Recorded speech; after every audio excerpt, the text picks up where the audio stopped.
마태복음 18장 21절로 35절까지 말씀입니다.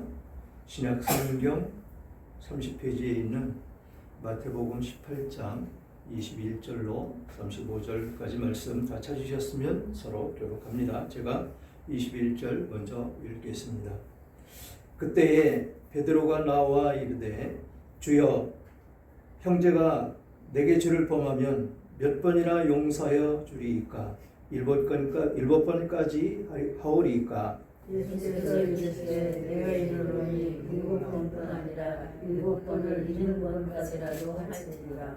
그러므로 천국은 그 종들과 결산하려 하던 어떤 임금과 같으니 결산할 때에 10달란트 빚진 자 하나를 데려오되 갚을 것이 없는지라 주인이 명하여 그 몸과 아내와 자식들과 모든 소유를 다 팔아 갚게 하라 하니, 그 종이 엎드려 절하며 이르되 내게 참소서 다 갚으리라 하거늘 그 종의 주인이 불쌍히 여겨 놓아 보내며 그 빚을 탕감하여 주었더니 그 종이 나가서 자기에게 100데나리온 빚진 동료 한 사람을 만나 붙들어 목을 잡고 이르되 빚을 갚으라 하매 그 동료가 엎드려 간구하여 이르되 나에게 참아주소서 갚으리이다 하되 허락하지 아니하고 이에 가서 그가 빚을 갚도록 오게 가두거늘 그 동료들이 그것을 보고 몹시 딱하게 여겨 주인에게 가서 그 일을 다 알리니, 이에 주인이 그를 불러다가 말하되 악한 종아, 내가 빌기에 내가 내 빚을 전부 탕감하여 주었거늘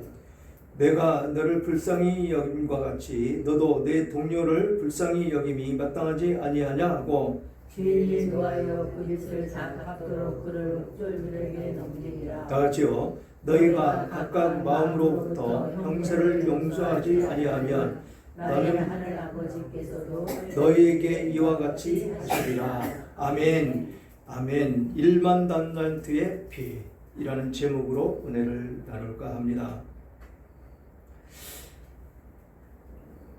무더위 속에서도 하나님이 승리함을 주셔서 이 자리에 오신 여러분들 주님의 이름으로 사랑하고 축복합니다.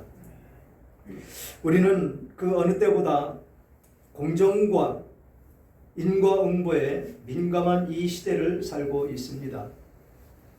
내가 준 만큼 받아야 하고 나에게 상처를 입힌 사람은 반드시 그만큼의 대가를 치러야 속이 시원하다고 믿으며 살아갑니다.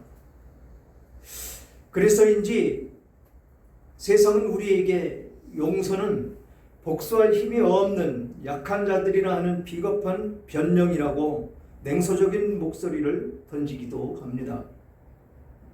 억울하게 당하고도 용서하는 것은 바보 같은 짓처럼 그렇게 느껴지는 것이 솔직한 우리의 현실이다라는 것이지요. 용서는 신앙생활에서 가장 어려운 주제가 아닐 수가 없습니다. 기도할 수 있고 헌금과 봉사도 할 수 있지만 나에게 지울 수 없는 그런 상처를 준 사람을 용서하는 일은 결코 쉽지가 않습니다. 왜냐하면 그 상처는 머릿속의 기억이 아니라 가슴 속에 생생한 그 감정으로 남아있기 때문에 그렇다라는 것이지요.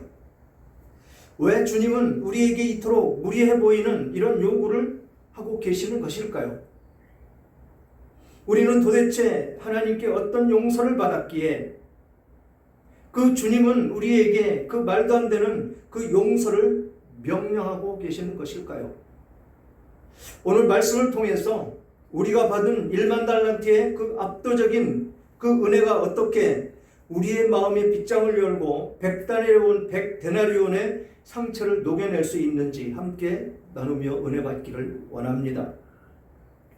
우리는 늘 이 죄를 회개한다라고 이야기를 많이 합니다. 그런데 실질적인 죄 회개가 무엇이냐라는 것이지요. 에스라서를 통해서 그 죄의 회개는 나의 살을 드러내는 그런 아픔과 고통이 따르는 그런 회개다라는 것이지요. 에스라서에서 보면 자기 아내와 자녀까지도 끊어내야 되는 그런 아픔이 따르는 그런 회개가 우리들에게 있어야 된다고 말씀을 합니다. 그러면서 오늘 마지막 절에 뭐라고 말씀하십니까? 너희가 각각 마음으로 형제를 용서하지 아니하면 나의 하늘 아버지께서도 너희를 이와 같이 하시리라. 용서하지 않으신다라는 이 말씀에 우리는 초점을 맞춰야 된다는 것이지요. 그리고 21절부터 말씀을 나누며 은혜 받기를 원합니다. 21절 그때에 베드로가 나와 이르되 주여 형제가 내게 죄를 범하면 몇 번이나 용서하여 주리이까 7번까지 하오리이까 예수께서 이르시되 내게 이르노니 7번뿐 아니라 7번을 70번까지라도 할지니라. 아멘. 이 대목에 아멘이십니까? 이 7번이라고 하는 것은 무한대의 숫자를 이야기합니다. 그리고 여기에서 70번을 예수님께서 지적을 하셨는데 이 숫자의 개념이 아니다라는 것이지요. 당시에 유대 납비들은 3번까지 용서하면 충분하다라고 가르쳤다라는 것이죠. 3번 용서해서 그 용서를 받지 않으면 더 이상 할 필요가 없다라고 교육을 시켰다라는 것이죠. 베드로는 주님께 아주 이풍당당하게 제안을 합니다. 주님, 7번까지 용서하면 되겠습니까? 라고 그렇게 예수님께 질문하는 것이죠. 그때 당시 기준으로 보면 이 베드로의 말은 파격적이고 아주 관대한 말로 들릴 수가 있습니다. 아마도 그는 속으로 주님께서 야 베드로야 너 참 너그럽구나 라고 칭찬을 기대하며 7번이라는 숫자를 제시했을 것입니다. 하지만 주님께서 주시는 그 대답은 우리의 상상을 초월한다라는 것이지요. 7번뿐만 아니라 70번까지 이라고 말씀을 하셨다라는 것입니다. 이 숫자는 숫자의 개념을 두지 말고 끝없이 용서하라라는 그런 말씀인데 인간적으로는 아주 불가능해 보이는 그런 선언이셨다라는 것이지요. 그러면서 이 용서에 대해서 어느 것이 진정한 용서인지에 대해서 말씀을 하십니다. 23절부터 보면 그러므로 천국은 그 종들과 결산하려 하던 어떤 임금과 같으니 결산할 때에 10,000달란트 빚진 자 하나를 데려오매 갚을 것이 없는지라 주인이 명하여 그 몸과 아내와 자식과 모든 소유를 다 팔아 갚게 하라 하니 라고 이야기를 합니다. 먼저는 달란트 그 비유를 통해서 무엇을 말씀하셨습니까? 잃어버린 양, 잃어버린 달란트를 성도들에 대해서 말씀을 하셨는데 지금 여기서는 이 달란트 비유를 죄에 대해서 말씀을 하고 있습니다. 이 1만 달란트는 지금의 시세로 따지면 약 6조 원 가량이 된다라는 것이지요. 어마어마한 그런 숫자라는 것입니다. 제가 주님을 맞이하고 주님을 만났을 때 이 말씀이 가슴 깊이 찔렸다라는 것이죠. 정말 내가 죄가 이렇게 어마어마하게 큰 죄가 나에게 있었구나. 1만 달란트라는 그런 죄를 엄청나게 지으며 살았었구나. 지금 이 죄에 대해서 1만 달란트의 그 비유를 들어서 지금 말씀하고 있습니다. 도저히 상상할 수 없는, 물론 재벌의 아들들이야 이 6조 원 돈같이 여겨지겠습니까? 하지만 우리들은 감히 상상도 할 수 없는 그런 돈이라는 것입니다. 그만큼 이 큰 죄를 우리는 저지르고 살고 있었더라라는 것이지요. 이 대목에서 우리는 깊이 있게 깨달아야 되는 것이 그 죄를, 그 많은 죄를 과연 내가 졌을까라는 의구심도 가질 수가 있습니다. 하지만 마음 깊이 한번 생각을 해보십시오. 저는 오늘 찬송 254장 찬송을 불렀습니다. 내 주의 보혈은. 이 찬송을 부르면 저는 마음부터 저려옵니다. 눈물부터 앞을 가리지요. 왜 그럴까요? 주님의 은혜 아니면 이 1만 달란트의 이 빚짐을 어떻게 갚을 수가 있었겠느냐라는 것입니다. 우리는 하나님의 그 크신 은혜, 예수 그리스도의 그 희생적인 그 사랑으로 말미암아서 우리가 갚을 수 없는 빚을 하나님께서, 예수 그리스도께서 대신 갚아 주셨다라는 것입니다. 그 은혜 가운데 우리는 살아가고 있다라는 것이죠. 그렇게 지금 비유로 말씀하시는 그 임금이 뭐라고 명합니까? 주인에게 명하여 그 몸과 아내와 자식과 모든 소유를 다 팔아 갚게 하라라고 명령을 하고 있다라는 것입니다. 여러분들 재산 다 팔아서 1만 달란트의 빚을 갚을 수가 있으십니까? 우리의 삶 가운데 무엇이 소중한지 우리는 그것을 마음 깊이 새기며 살아가야 될 것입니다. 소중한 것이 무엇인지, 무엇을 붙잡고 살아야 되는지.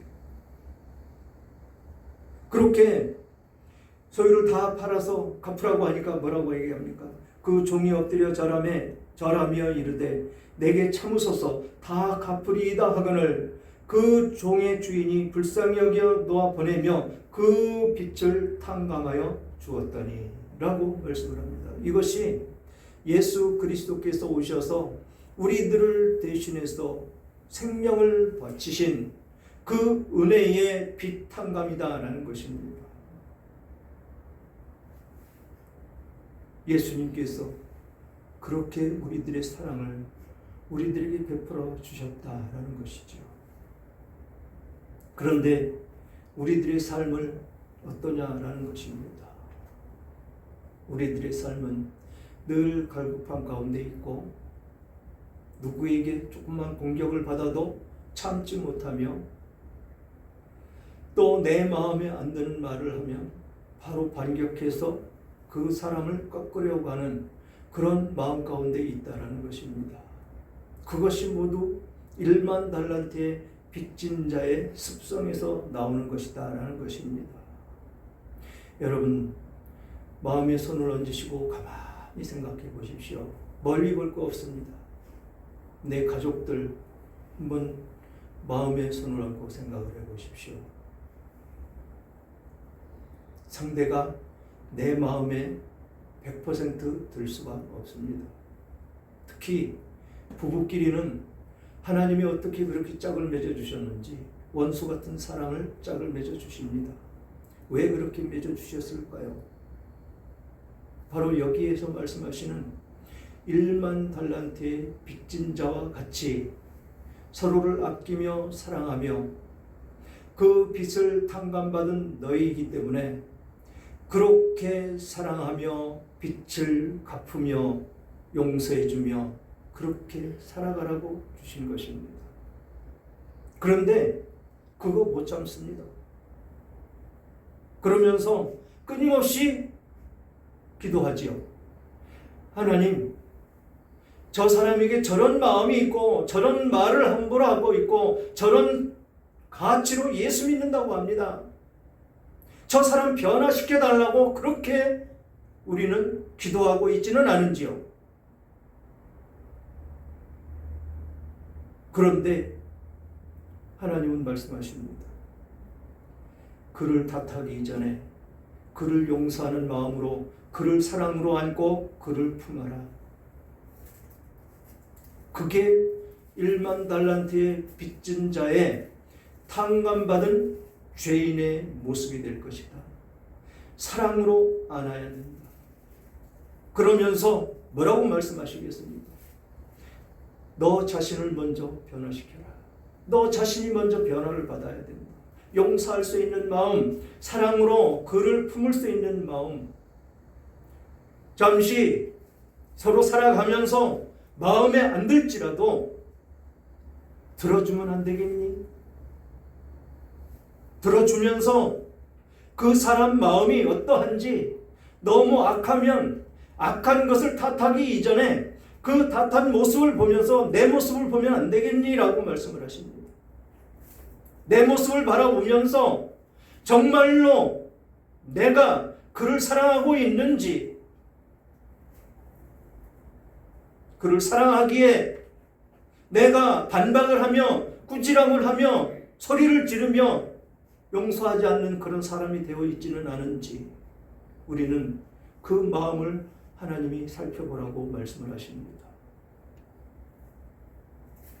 그래서 나의 변화된 모습, 그런 모습이 보이면 내 모습을 먼저 발견을 하고 기도하라라고 말씀을 하고 있는 것입니다. 그 구절이 이제 뒷구절에 나오는 말씀입니다. 다 같이 한번 볼까요?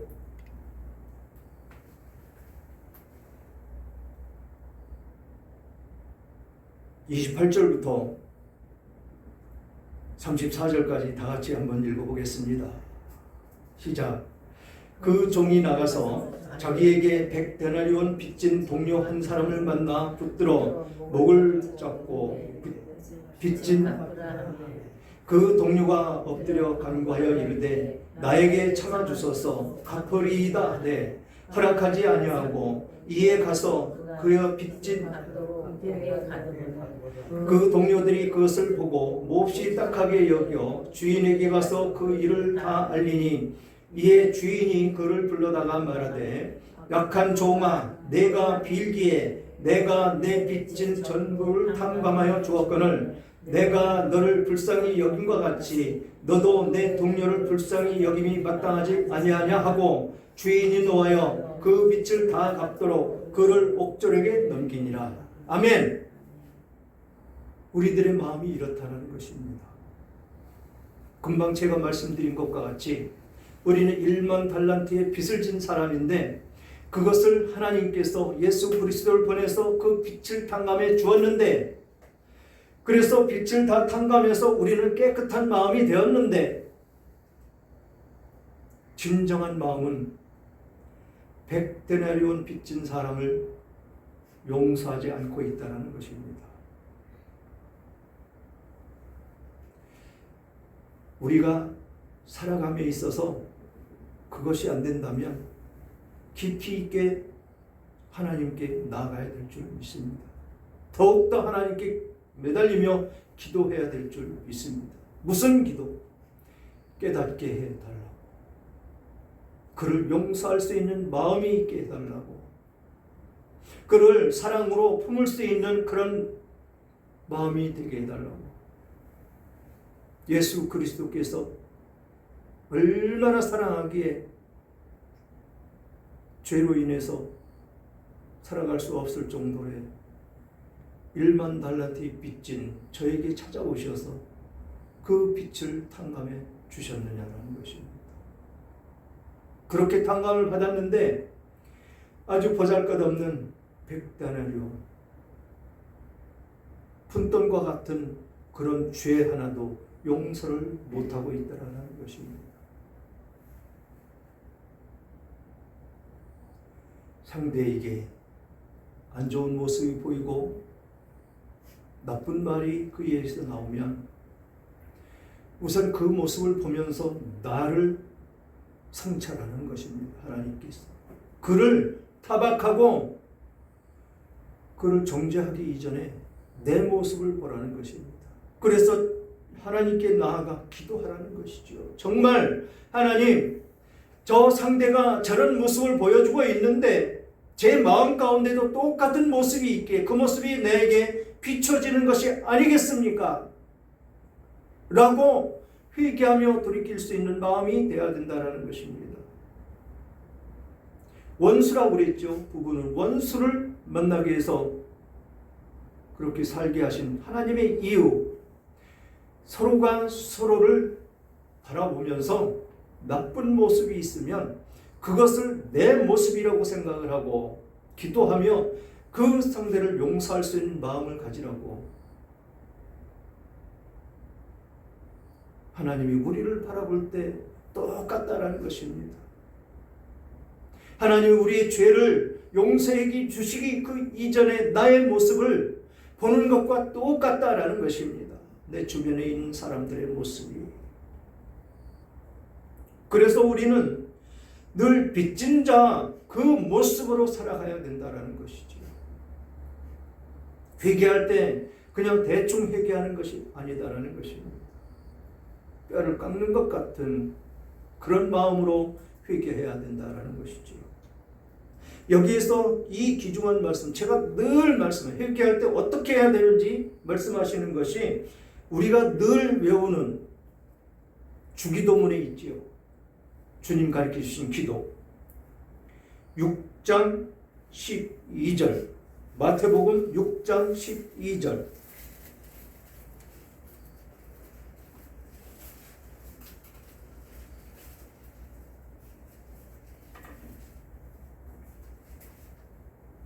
우리는 끊임없이 이 고백을 합니다.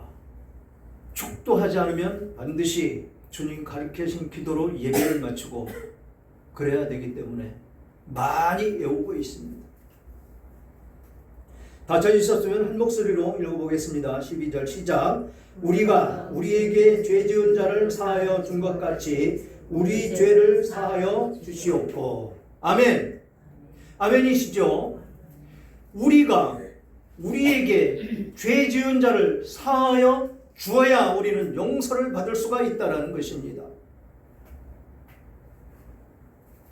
내가 상대를 용서하지도 않는데 그냥 회개한다고 해서 용서를 받는 것이 아니다라는 것입니다. 반드시 따라와야 될 것. 내가 잘못을 했으면 상대에게 용서를 구해야 되고, 상대가 잘못한 거 있으면 그 상대의 죄를 용서해 주어야 하나님께 기도할 때 우리는 용서받을 수가 있다라고 말씀을 하고 있는 것입니다. 지금 1만 달란트의 빚을 졌는데 그것을 하나님께서 예수 그리스도를 통해서 다 탕감해 주셨습니다. 그런데 그렇게 자유함을 얻었는데 100데나리온 빚진 그 동료, 여기서 동료인데 나의 아내, 나의 자녀, 나의 형제 자매, 나의 이웃들 이야기하고 있습니다. 그들의 죄를 용서해 주지 않으면 뭐라고 말씀하십니까? 용서하지 못한 사람이다라는 것입니다. 주인이 노하여 그 빚을 다 갚도록 그를 옥졸에게 넘기니라. 용서받지 못했다라는 것입니다. 그런데 오늘날 교회들은 참으로 안타깝게 그냥 교회만 나오면 다 용서받은 줄 알고 있습니다. 왜? 이 회개에 대해서 신랄하게 비판하며 가르쳐주지를 않기 때문에 그렇습니다. 이렇게 신랄하게 가르쳐주면 받아들이는데 매우 힘들다라는 것이죠. 튄다라는 것입니다. 맨날 그런 설교만 하느냐고 질책을 한다라는 것이지요. 그런데 가장 절실하게 필요한 것이 이 대목이다라는 것입니다. 죄가 지적이 안 되기에, 참 회개가 안 되기에 지금 이 세상은 우리나라뿐이 아니고 전 세계가 다 썩어져 가고 있다는 것입니다. 왜 썩어져 간다고 그러죠? 빛과 소금의 역할을 못하기 때문에. 바닷물은 염분 3%로 인해서 바다가 썩지를 않습니다. 그런데 이 세상도 그 소금의 역할을 하는 3%만 있으면 세상은 썩지 않는다는 것이죠. 그래서 예수님은 이 소금이 그 맛을 잃으면 길에 버려진다라고 이야기를 합니다. 지금 이 세상이 썩어져서 이 길에 버려져서 사람들의 발에 밟히는 그것밖에는 안 된다라는 것입니다. 심각하게 우리는 받아들여야 되는 것이죠. 왜? 죄의 회개가 없습니까? 그냥 그거 안 해도 잘 먹고 잘 살고 승진하며 떵떵거리며 사니까. 지금 불경기다 소상공인들 아주 혈안이지요. 그런데 저물고 야외 쪽으로 조금 나와보십시오. 조금 괜찮은데, 카페 조금 큰데 자리가 없습니다. 평일에도. 그만큼 이 나라는 살기가 좋아졌다는 것이죠. 그 속에 가만히 앉아 있으면 덧대기 시장 같습니다. 얼마나 여자들 와서 떠드는지. 그 떠드는 그 사이사이에 무슨 소리가 들려옵니까? 집사님, 권사님. 그러면서 실제적으로 집사님, 권사님을 하면서 복음에 대한 것, 어제 들은 설교 말씀 나누는 것이 아니고 세상 이야기, 집값 이야기, 자녀들의 성공 이야기, 그것밖에는 없습니다. 기도원이 문을 다 닫아가고 있죠. 큰 교회에서 세운 기도원만 유지가 되고 있습니다. 그것도 겨우 자기네들 교인들 무슨 집회 행사할 때만 사용하는 그런 처소로 사용되고 있다는 것입니다. 제가 신학을 시작하기 전에 정녕 하나님이 절 부르셨습니까? 라고 따져 묻기 위해서 하늘산 기도원에 가서 금식 기도를 7일 동안 했습니다. 금식 기도하는 사람 없습니다.